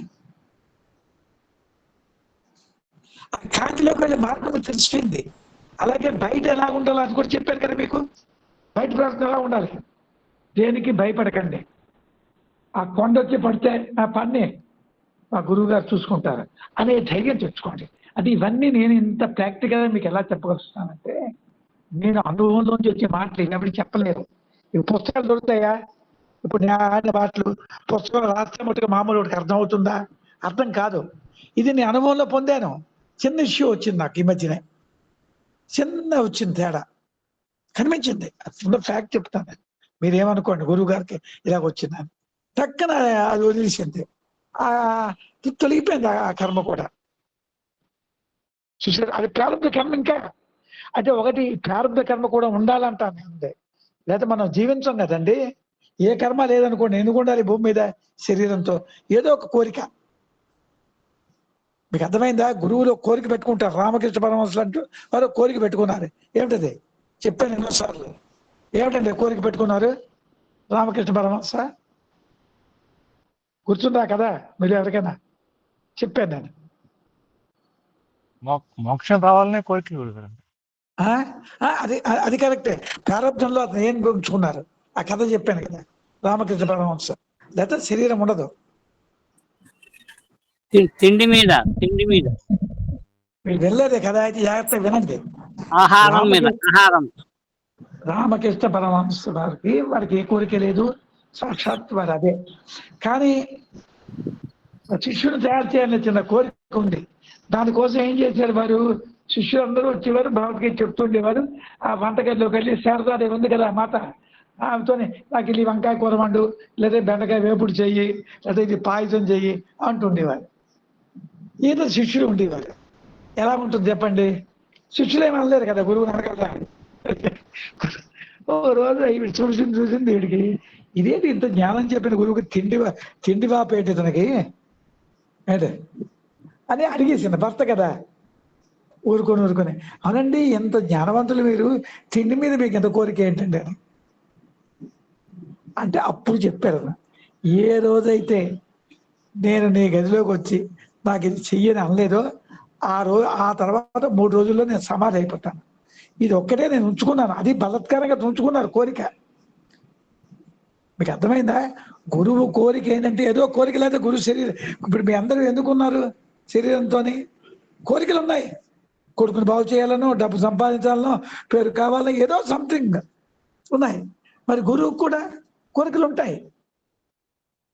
గురువుకి జ్ఞానం పొందిన ప్రారంభ కర్మ ఉంటుంది కదా. ఇంకా 2 రకాలండి ఇక్కడ ప్రారంభ కర్మ. ఇప్పుడు సపోజ్ గురువుతో ఆయుష్ 70 ఏళ్ళకి జ్ఞానం కలిగించాడు. ఆ 20 ఏళ్ళు కర్మ ఉంటుంది కదా, కానీ కర్మ అంటదు, జీవిస్తాడు. ఆ 90 ఏళ్ళ తర్వాత అతనికి బతకాలి ఉందనుకోండి, జాగ్రత్త వినండి మీరు, అర్థమైందా? 90 ఏళ్ళ వరకు బతికేస్తాడండి, కానీ ఆ కర్మ అంతకు ఎఫెక్ట్ ఉండదు. 90 ఏళ్ళ తర్వాత కూడా జీవించాలి, సరిగ్గా శిష్యుడు బాగు చేయాలి, ఇంకేది చేయాలి బుద్ధి పుట్టొచ్చు. అదే స్వచ్ఛంద మరణం భీష్ముడు లాగా. అప్పుడు ఏం చేస్తాడు తెలుసా గురువు? 90 ఏళ్ళప్పుడైనా ఏదో వంట పెట్టుకుంటాడు. ఏంటి ప్రకృతి పరంగా వాళ్ళ కావాలనో చేయాలనో ఒక మాయతో తదేకమైనట్టు కనబడుతూ తన ఒక ఆయుష్ని పెంచుకుంటాడు. అంటే జ్ఞాని యొక్క ఆయుష్ ఏంటి జ్ఞాని చేతిలోనే ఉంది. మీకు అదే చెప్తాను. మీ అందరూ కూడా స్వచ్ఛంద మరణాన్ని కోరుకోవచ్చు. మీరు అదే భీష్ముడు అంటే అదే కదా, భీష్ముడు యోగి స్వచ్ఛంద మరణం కోరుకున్నాడు. అదనమాట. 2 రకాలు. మీకు అర్థమైంది ఇప్పుడు పాయింట్ నేను చెప్పింది? ప్రారంభ కర్మ ఉన్నంత వరకు బతుకుతారండి. అది ఎలా బతుకుతారంటే మీరు యోగులు కనుక అది అంటకుండా బతుకుతారు, మీకు శుభాలు జరుగుతాయి, మీకు బాధ అనేది ఉండదు. మీకు అర్థమైన 70 ఏళ్ళకి జ్ఞానం కలిగింది అనుకో నీకు. ఇప్పుడు చెప్పాను మళ్ళీ వినండి. 70 years నీ ఆయుష్, సారీ నీకు జ్ఞానం కలిగిపోయింది 70 ఏళ్ళకి అనుకుందాం. 90 ఏళ్ళ వరకు నీకు జాతక చక్రం బట్టి నువ్వు ప్రారంభ కర్మ మిగిలి ఉంది. ఈ 20 ఏళ్ళు నువ్వు అనుభవించాలి కదా. ఎలా అనుభవిస్తావు? అంటే అట్లాంటికి ఉంటుంది నీకు, మరి పట్టింపు ఉండదు, నీకు ఆనందంగా ఉంటావు నువ్వు. వాట్ ఇట్ మేబీ 90 ఏళ్ళ తర్వాత నువ్వు మళ్ళీ బతకాలి ఉంది నీకు. రామకృష్ణ పరమహంస తీరిపోయింది వాళ్ళకి, మరి ఏది కోరిక లేదు, కానీ ఉండక తప్పదు. శిష్యుడి కోసం మంచి శిష్యుడు కావాలి, వివేకానంద లాంటి వాడు కావాలా, అందుకోసం గురువులు వెయిట్ చేస్తారు. వెయిట్ చేసి గురువు ట్యూషన్లు చెప్పడం ఏంటి? సరైనటువంటి శిక్షుడు కోసం. అది అందరం కాదా అంటే నువ్వు అంత ప్రయత్నం చేసుకుని నువ్వు అందరూ 100 మందినైనా తయారు చేయగలవండి. నేను జాగ్రత్తగా చెప్తున్నాను, 100 మందిని కూడా తయారు చేయవచ్చు జ్ఞానవంతులుగా, అంటే గురువు తలుచుకుంటే. కానీ దానికి నీ ప్రవర్తన నువ్వు ఎలాగ ఉండాలి, నువ్వేమీ చెయ్యక్కర్లే, గురువు దగ్గర ఎలాగ మసులుకోవాలో తెలియాలి నీకు, అది చెప్పాలి. నీకు జ్ఞానం ఉంది కదా, ఎలా ఉండాలి? తద్విద్ధి ప్రణిపాతైన పరిప్రశ్న సేవయ ఉపదేశంతే జ్ఞానం జ్ఞానినా తత్వదర్శన అన్నారే. నువ్వు అలా ఎంతవరకు ప్రవర్తిస్తున్నావు అది నీకు తెలియాలంటే శాస్త్రాంగ దండ ప్రణామాలు ఆచరించాలి గురువు దగ్గర. తెలుసునా నీకు?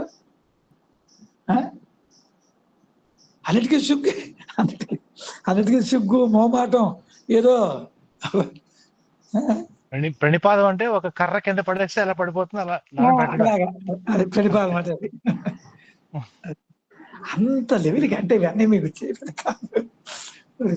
ఇప్పుడు మాకు అది అక్కర్లేదు పరిస్థితి బట్టి. అంటే మీకు చెప్పాలంటే అంటే అలాగ నువ్వు పడ్డానికి కూడా సిద్ధపడ్డావంటే నువ్వు వదిలేసావు నీ అహంకారం.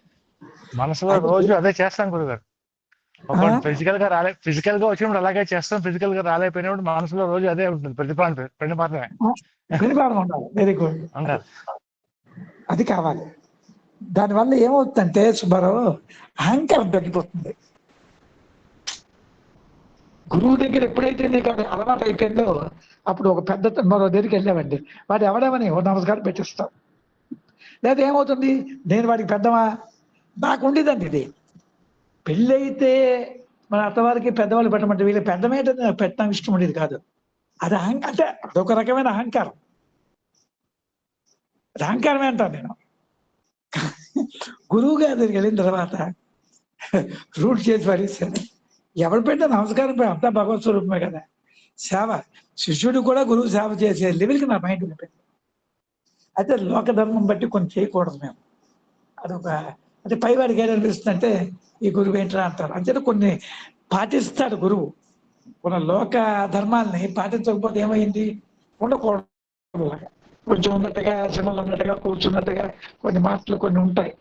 ఇది లోపల ఉండదు కానీ బయట తప్పదు. అదే అన్నమాట. ఈ విధంగా మన అందరం కూడా ఎవరైనా మాట్లాడండి, ఒక 10 నిమిషాలు 7 ఆపేద్దాం. ఎనీవన్? గురువు గారు, మీరు చాలా రోజుల నుంచి 3 గంటల యోగం గురించి చెప్తున్నారు. అది నిన్న జరిగింది గురువు గారు. నిన్న నేను ఈ చిన్న అనుభవం మంచి చాలా అనుభవం అనమాట. ఒక 2 నిమిషాలు మాట్లాడతాను గురువు గారు. నిన్న నేను విజయవాడ కనకదుర్గమ్మ ఆలయంకి వెళ్ళాను అనమాట. అక్కడ శివాలయంలో గోడ మీద దక్షిణామూర్తి ఉన్నారు అనమాట. ఇది ఆయన దక్షిణం చూస్తుంటాడు. నేను ఆయన ఎదురుగా కూర్చొని, ఇవాళ ఎట్లయినా కానీ గురువు గారు ఇప్పటి నుంచో చెప్తున్నారు 3 గంటలు నేను కూర్చోవాలి అంటే, నేను యాక్చువల్గా ఒక 5-6 సంవత్సరాల నుంచి అప్పుడు అసలు నా స్టార్టింగ్ ఏంటంటే ప్రతి ధ్యానంతో మొదలైంది గురువు గారు. కానీ ఇంతవరకు మ్యాక్సిమమ్ అప్పుడప్పుడు ఏదో 4-5 సార్లు గంటంబావు గంటన్నర కన్నా ఎప్పుడు కూర్చోలేకపోయాను అనమాట. అంటే కూర్చొని కళ్ళు మూసుకోవటం కనీసం, నా ఉద్దేశం ఏదో ఇది చేసేసామని కాదు. నిన్న ఎట్లయినా కూర్చోవాలని చెప్పి కరెక్ట్గా 1:15కి కూర్చున్నాను గురువు గారు. ఇక ఎట్లయినా 3 గంటలు అయ్యేంత వరకు నేను కళ్ళు తెరవకూడదని మట్టుకు ఒకటి నేర్చుకున్నాను అనమాట. దానికి సరే కూర్చున్నాను.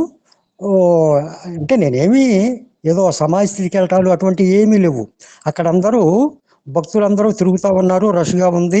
నా పక్కన వచ్చి కూర్చుంటున్నారు, చాలా మంది లేచిపోతుంటున్నారు, జరుగుతూనే ఉంది. అక్కడ అన్నీ వినపడుతూనే ఉన్నాయి. అయినా కానీ నా ఉద్దేశం ఏంటంటే, గురువు గారు 3 గంటలు యోగం చేయమన్నారు. మధ్య మధ్యలో యోగం చేస్తున్నాను. కాసేపు మళ్ళీ కళ్ళు మూసుకొని అట్లానే ఆలోచన లేకుండా అట్లా ఉంటున్నాను, జరుగుతూ ఉంది. సరే, అసలు 3 గంటలు అయింది అని చెప్పి నాకు ఎట్లా తెలుస్తుంది? అక్కడ నాకు ఏం చేశానంటే, ఇక ఎంత అయిందో తెలియదు. అయినా కానీ 2 గంటలు అయి ఉంటుందో ఎంత అయిందో కూడా తెలియదు.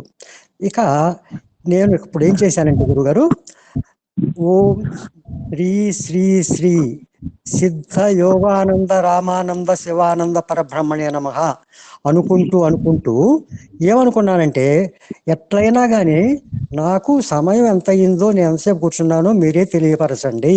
3 గంటలు అయిందని తెలిస్తేనే నేను కళ్ళు తెరవాలనుకుంటున్నాను అని మనసులో సంకల్పించుకున్నాను. కాసేపటికి ఒక పక్కన కూర్చున్నోళ్ళు ఒక అబ్బాయి, అరే 4:30 దాటినట్టుందిరా అన్నాడు అనమాట. అంటే నేను 1:15 కూర్చున్నాను. నా ఉద్దేశం ఏంది, 4:15 తర్వాతనే లెగవాలని. అతను అన్నాడు అనమాట. అరే, అతను కరెక్ట్గా ఎంత అయిందని చెప్పలా. అక్కడ మళ్ళీ ఎవరినో ఒకళ్ళని అడిగాడు అనమాట, పంతులు గారు టైం ఎంత అయింది అని. 4:20 అన్నాడండి ఆయన. అమ్మయ్య, నాకు అప్పటికి 3 గంటలు నేను కళ్ళు మూసుకొని కూర్చున్నాను అనుకొని. అది కూడా చూడండి, నాకు తెలియపరచాలని నేను గురువు గారిని అడిగాను, నాకు ఈ విధంగా తెలియపరిచారు. 3 గంటలు కూర్చున్నావురా నువ్వు అని చెప్పి నాకు అట్లా తెలియపరచడం చూడండి, ఎంత బాగా నన్ను గురువులు అట్లా చూస్తున్నారండి. 100% చూస్తున్నారు అనమాట. అప్పుడు వినండి, ఒక్క నిమిషం.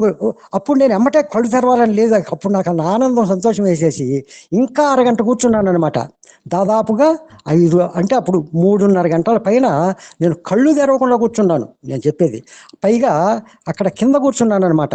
ఈ కాళ్ళు నొప్పులు వస్తాయి కదా మనకి, అక్కడ పాదాలు తిమ్మిరి లెక్కటాలు, కాళ్ళు మార్చుకుంటూ అట్లా అక్కడే కూర్చున్నాను అనమాట, కదలకుండా.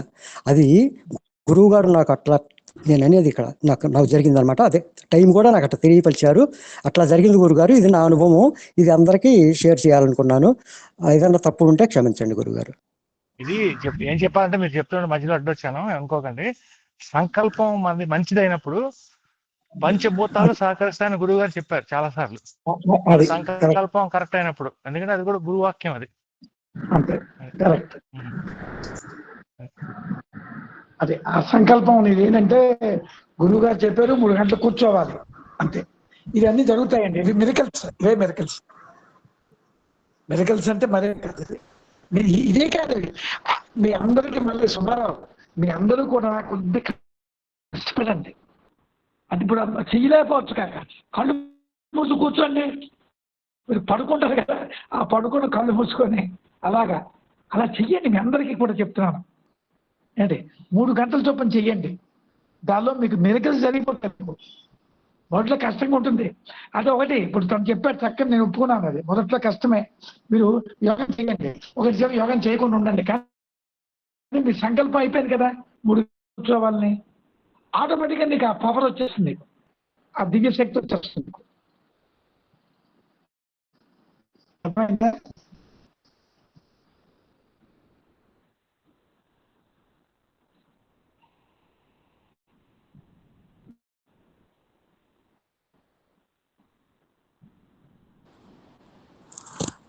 కట్ అయింది మాట, కట్ అయింది.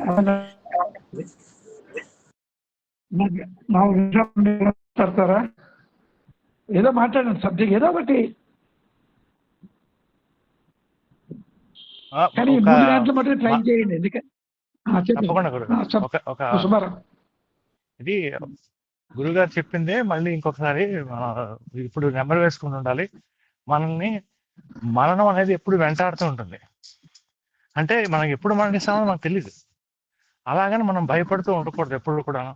ఎందుకంటే మనం మరణం వచ్చిందనే సమయం కూడా మనం తెలియనప్పుడు మనం ఏం చేస్తామో తెలియదు. కాబట్టి మనం చేస్తున్న ఈ జన్మ ఇచ్చినందుకు మోక్షం పొందడానికి ఏం చేస్తాం అనేది మాత్రం ఎవ్రీడే చూసుకోవాలి. ఏ పని చేస్తున్నా నిష్కామకర్మ చేసాం లేదా మనల్ని మనం చెక్ చేసుకోవడానికి, ఇవాళ నేను నిష్కామకర్మ చేశాను లేదా. దాని తర్వాత ఇవాళ నేను గురువుగారు చెప్పింది కొంచెం సేపు అన్నా, అంటే మొత్తం అంటే ప్రయత్నించాలి, నా ప్రయత్నం జరిగిందే లేదా అనేది చూసుకుంటూ ఉండాలి.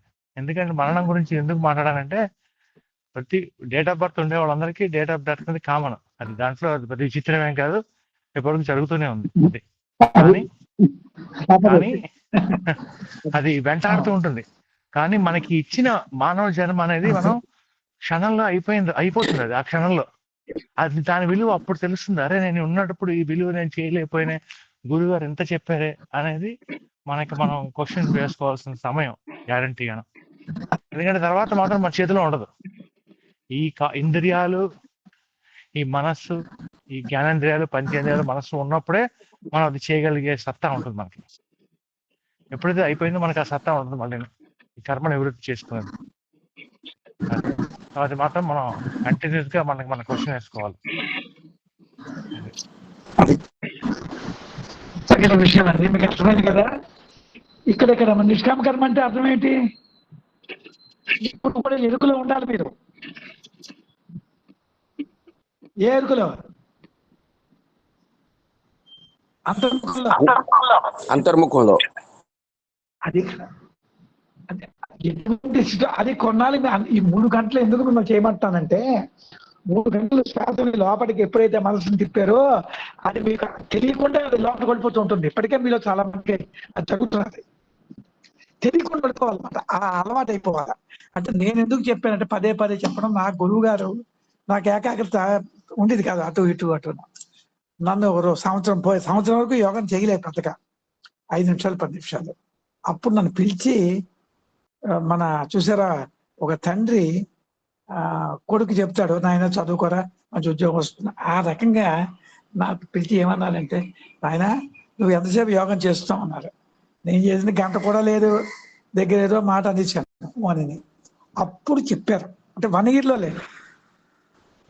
అప్పుడు ఏమన్నారంటే, కంటిన్యూగా 3 గంటలు చేయమన్నారు. అయితే కంటిన్యూగా 3 గంటలు చేయమంటే ఒకే దగ్గర కూర్చోడం ఎంత కష్టం. మనకు అలవాటు పడిపోయింది, కాళ్ళు నిలవవు. ఇప్పుడు శివరామకృష్ణ చెప్పినట్టుగా ఒక పేట వేసుకొని మా ఇంట్లో పాత ఇంట్లో కూర్చునేవాడిని. స్కూల్ అయిపోయాక 4:30 స్కూల్ అయిపోయేది, వచ్చి అన్ని చేసుకొని 5 గంటలకు కూర్చునేవాడిని. 8 దాకా కదిలేవాడిని కాదు. పీట మీద కూర్చోవడం, కాళ్ళు నిలిచేవి కాదు, ఈ పక్క తిప్పుకునేవాడిని, ఆ పక్క తిప్పుకునేవాడిని, నొప్పులు, మనసు నిలిచేది కాదు. అలాగా ఒక నెల రోజులు కష్టపడగానే మనసు ఎలాంటిదంటేనండి, పక్షిలాగే. ఒక చిలక ఉంది అనుకోండి, ఆ చిలకని పంజరంలో పెట్టిండి, అలవాటు చేసింది. ఒక 2 ఏళ్ళు 3 ఏళ్ళు. అప్పుడు ఏం చేయాలి, పంజరం ఒక తలుపు తీయండి, అది ఎగరదు. ఎందుకు ఎగరదు? అదే అనుకుంటున్నారు, అది ఎగరడం మర్చిపోయింది. అలాగే ఈ మనసు గెంటడం అలాగే మీరు కూర్చుంటే ఈ మనసుకి ఎత్తడం అనేటువంటి అలవాటు తగ్గుతుంది. అందుకని ఏమీ చేయకుండా ఎలా తగ్గుతుంది? అయితే ఇప్పుడు నేను 3 గంటలు ఎప్పుడు చెప్పినానంటే చాతుర్మాధ్యక్షలో మనం మీ అందరూ వస్తారనుకుంటున్నాను. ఎప్పుడంటే గురు పూర్ణిమ. గురు పూజకి వస్తున్నాం గురువు గారు. అది కొంచెం అడ్రస్ అవి వస్తాను గురువు. తప్పకుండా అవకాశం ఉన్న వాళ్ళందరూ వినియోగించుకోండి. నేను తర్వాత ఆ రోజే సాయంకాలం 4 గంటలకు బయలుదేరి కాచి వెళ్ళిపోతాను. కాబట్టి ఆ రోజు రండి. అసలు యాక్చువల్గా ఆ రోజు నేను ఉండకూడదు అనుకున్నాను, కానీ మన వాళ్ళనే అన్నారు ఆ రోజు చూసుకు వెళ్ళిపోండి అని. అది అంచేత వస్తున్నాను. ఎంతటి అవకాశం ఉంటే మరీ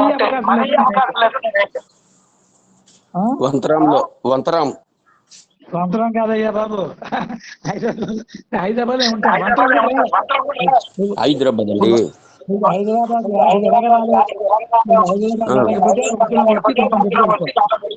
అలాగే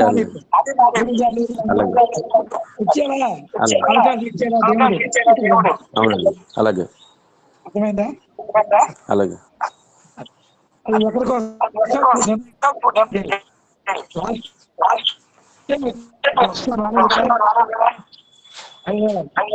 మీరు ఎవరైనా హైదరాబాద్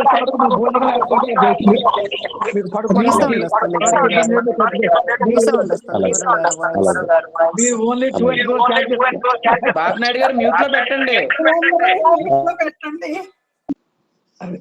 అదే కావాలంటే చేస్తాం. మీకు అకామిడేషన్ చేసుకునే అవకాశం ఉంటే పర్వాలేదు, లేనప్పుడు చెప్పండి. ముందు మీరు అకామిడేషన్ రండి, సరదాగా అందరం కలుద్దాం. ఎప్పుడు మీరు మీ వయసు పోయి ఇంకా ఎప్పుడు మీకు కలుస్తాం అందరం మనం గురువుని ఇంకా వినియోగించకపోతే కోర్సు నాకు ఇంకా తపన ఉంది కనుక ఓపెన్గా మాట్లాడుతాను. బీ హ్యాపీ అండి. మరి ఎవరైనా మాట్లాడతారా? రవీంద్రనాథ్ ఎవరి రీసౌండ్ వస్తుంది? ఎవరిదే? నా దగ్గరేనా? ఎవరిదే? బాబునాయుడు గారు మ్యూట్ లో పెట్టట్లేదండి, తీసేస్తున్నారు. అదే. నమస్కారం గురుగారు.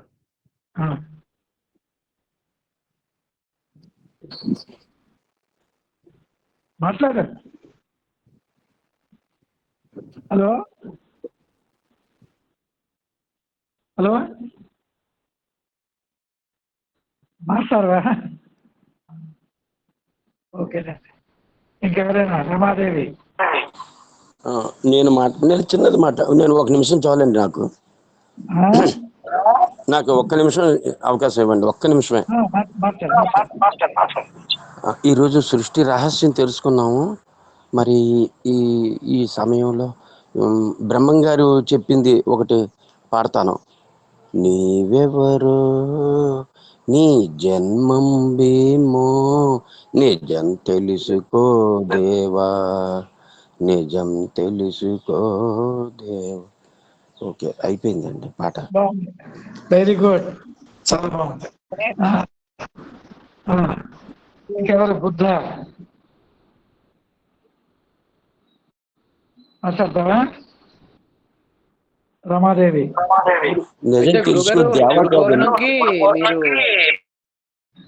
బాపినాయుడు గారు, మీరు మాట్లాడడం అయిన తర్వాత దయచేసి కొంచెం మ్యూట్ లో పెడతారా? మళ్ళీ మాట్లాడాల్సినప్పుడు అన్మ్యూట్ చేయండి, పర్వాలేదు. ఎందుకంటే మీ వల్ల రీసౌండ్ వస్తుంది. గురుగారు, గురు పౌర్ణమికి మీరు హైదరాబాద్ లో ఉంటారండి? అయితే హైదరాబాద్, ఎందుకంటే ఆ రోజు నాకు అక్కడి నుంచే కాల్చి ఫ్లైట్ టికెట్ తీశారు కొల్పత్రలో. ఓకే గురు, అయితే మళ్ళీ కాశీ వెళ్ళిన తర్వాత బ్యాచ్లు గా మీరు ఒకవేళ వస్తే రమ్మన్నారు కదా? రండి, మంచిదే. అది మరి ఎవరు మేనేజ్ చేస్తున్నారు గురుగారు? మన ఈ రవీంద్ర, ఇంకా మన సరే సార్, నేను కాంటాక్ట్ అవుతాను. సందీప్ ఉన్నాడు. అలాగే మన ఇతను వస్తానంటున్నాడు, మన బాలమురళి గారా? మీరు అందరూ కూర్చొని మాట్లాడుకోండి. How to plan. ఒక 10 రోజులు అక్కడికి వచ్చి మీతో 1 వారం రోజులు 10 రోజులు ఉండడానికి రండి. అలా మంచి అవకాశం. హాయిగా నేను కూడా మంచి అకామిడేషన్ అక్కడ దొరికింది నాకు. కొత్తాళం పీఠాధిపతి వాళ్ళ తాలూకా అతట వాళ్ళ నాన్న వాళ్ళు చెప్పారు అక్కడ. చేత మీరు వస్తారు, ఎక్కడ ఉంటారు, కలుస్తాం. ఏముంది, కాశీలో ఉంటే ఆటోలో కంగారు రోడ్డు ఎక్కడో దగ్గర కలుస్తాం. మా దగ్గరికి రావచ్చు మీరు, చక్కగా ఉంటాం. వినియోగించుకోండి. అది అలాగే గురుగారు, మీరు ఆశీర్వదించండి. నా మనసులో బాలమురళి ప్రిపేర్డ్ ఫర్ దట్. మీకు ఇప్పుడు రమ్మంటే ఇప్పుడు వస్తాను. అలాగే వీళ్ళు వస్తారు. అలాగే అవకాశం ఉన్నవాళ్ళు అంటే అందరూ ఒకేసారి కాకుండా ఒక్కొక్కరు 6 రోజులు అలా వెళ్ళి వస్తుంటే మీకు ఒకరు తోడున్నట్టు ఉంటుంది అక్కడ. కరెక్ట్. అంటే మళ్ళీ మీరు డిస్టర్బ్ అయిపోకూడదు గురుగారు, మీరు వెళ్తుంది అంత దూరం మౌనంగా ఉండడానికి కదా. నేను మౌనంలోనే ఉంటాను. అందరూ ఒకేసారి వచ్చేస్తే మళ్ళీ మీకు డిస్టర్బెన్స్ కాకుండా ఇద్దరు ముగ్గురు చెప్పిన అలా వచ్చి వెళ్తూ ఉంటే మీకు ఒక తోడు ఉన్నట్టు ఉంటుంది, మీకు డిస్టర్బెన్స్ లేకుండా ఉంటుంది. అది అదే అన్నాడు మన వాళ్ళు చెప్పింది. మాట్లాడండి 15 రోజులు చొప్పున ఉన్నట్టుగా. ఓకే అండి, ప్రార్థన చేసి గురువు గారు క్షేమంగా వెళ్ళి లాభంగా రండి మళ్ళీ మా అందరి దగ్గరికి. 3 months 4 నెలలు మాకు ఇది సత్సంగం మరి ఎలాగండి? నేను చెప్తాను. అలాగే అలాగే అలాగే గురువు. అది మాకు అలవాటు అయిపోయింది ఉదయాన్నే. అదే అందుకే